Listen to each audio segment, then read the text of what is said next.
पुढची बातमी नुकत्याच पार पडलेल्या महाराष्ट्र केसरी कुस्ती स्पर्धेसंदर्भातली आहे। महाराष्ट्र केसरी कुस्ती स्पर्धेच्या अंतिम सामन्यात ज्यामुळे गदारोळ झाला, ज्या पंचांनी शिवराज राक्षेला चितपट नसतानाही तो चितपट असल्याचं सांगत पृथ्वीराज मोहोळला विजयी घोषित केलं, त्या कुस्ती पंचावरतीच आता निलंबनाची कारवाई झाली आहे। महाराष्ट्र केसरी स्पर्धेत चुकीचा निर्णय दिल्याचा ठपका ठेवत आंतरराष्ट्रीय कुस्ती पंच नितेश काबलिये यांच्यावरती निलंबनाची कारवाई होतीये। महाराष्ट्र केसरीत पंचाचा तो निर्णय चूकच। शिवराज राक्षे चितपट झालाच नव्हता। अहवालात पंच नितेश काबलियेंवर ठपका। काबलियांचे 3 वर्षांसाठी निलंबन। 67व्या महाराष्ट्र केसरी स्पर्धेची ही उपांत्य फेरीतील कुस्ती। डबल महाराष्ट्र केसरी पैलवान शिवराज राक्षे आणि पैलवान पृथ्वीराज मोहोळ यांच्यात झालेला हा सामना चांगलाच वादग्रस्त ठरला आणि राज्यभरात यावरून गदारोळ झाला। या वादाचं कारण ठरलं कुस्ती पंच नितेश काबलिये यांनी दिलेला हा निर्णय।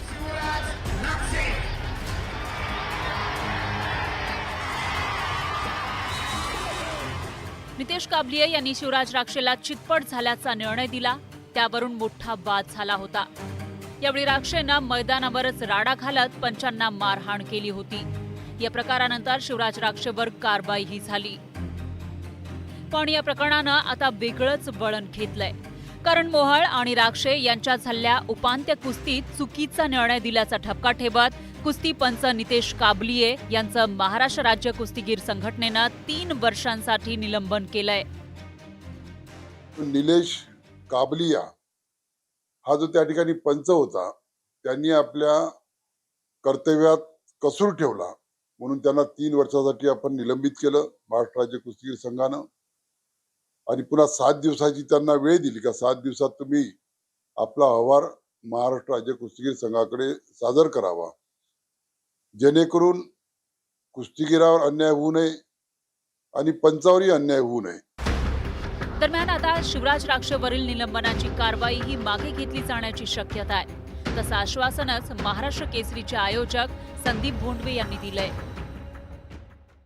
महाराष्ट्र कुस्ती संघाच्या कोर्टाने निर्णय घेतलेला आहे आणि त्या निर्णयामध्ये नितेश काबलियेवरती बंदी घालण्यात आली। बरं, एक प्रश्न असा आहे की आता दिलं तर त्याच्यावरची कारवाई मागे घेणार महाराष्ट्र राज्य कुस्तीगीर संघाचे कार्यकारिणीच्या निर्णयामध्ये जर बहुमताने तो निर्णय झाला तर 100% कारवाई मागे घेतली जाईल, परंतु कुस्तीगीर संघाच्या निर्णयामध्ये त्याचं महत्व आहे। दुसरीकडे महाराष्ट्र राज्य कुस्तीगीर संघाच्या या कारवाईनंतरही कुस्तीप्रेमींचा रोष कमी झालेला नाही। ज्या पंचांच्या निर्णयानं शिवराज राक्षेच्या आयुष्याचं नुकसान केलं, तो निर्णय 5ही पंचांनी मिळून घेतल्यानं सर्वांनाच निलंबित करण्याची मागणी केली जातीये। रेफरी असतात, मॅच चेअरमन असतो, जज असतो, ज्युरी अपील असतो, त्याच्यात 2 माणसं असतात, म्हणजे एकूण 5 जण त्या कुस्तीवर नियंत्रण करतात। मग एकाच पंचाला तुम्ही दोषी का ठरता? मग त्या 4 जणांना का माफ केलं तुम्ही? त्यांना पण 5-5 वर्षासाठी बंदी घातली पाहिजे। बरं, बंदी घालून हा प्रश्न मिटणार नाही ना।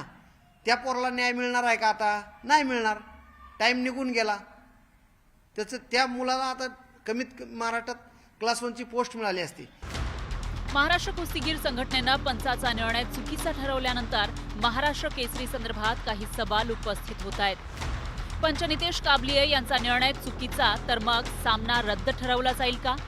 पैलवान पृथ्वीराज मोहोळ यांना दिलेली महाराष्ट्र केसरीची गदा परत घेणार का? 67व्या महाराष्ट्र केसरीसाठी नव्यानं कुस्ती होईल का? शिवराज राक्षेचं झालेलं नुकसान आता कसं भरून निघणार?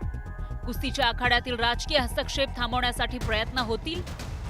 मी पण तेव्हा पण होकार दिला होता, आता पण माझी तयारी आहे पूर्ण कधी पण, आणि इथून पुढे भरपूर वेळा कुस्ती पण येऊ शकते।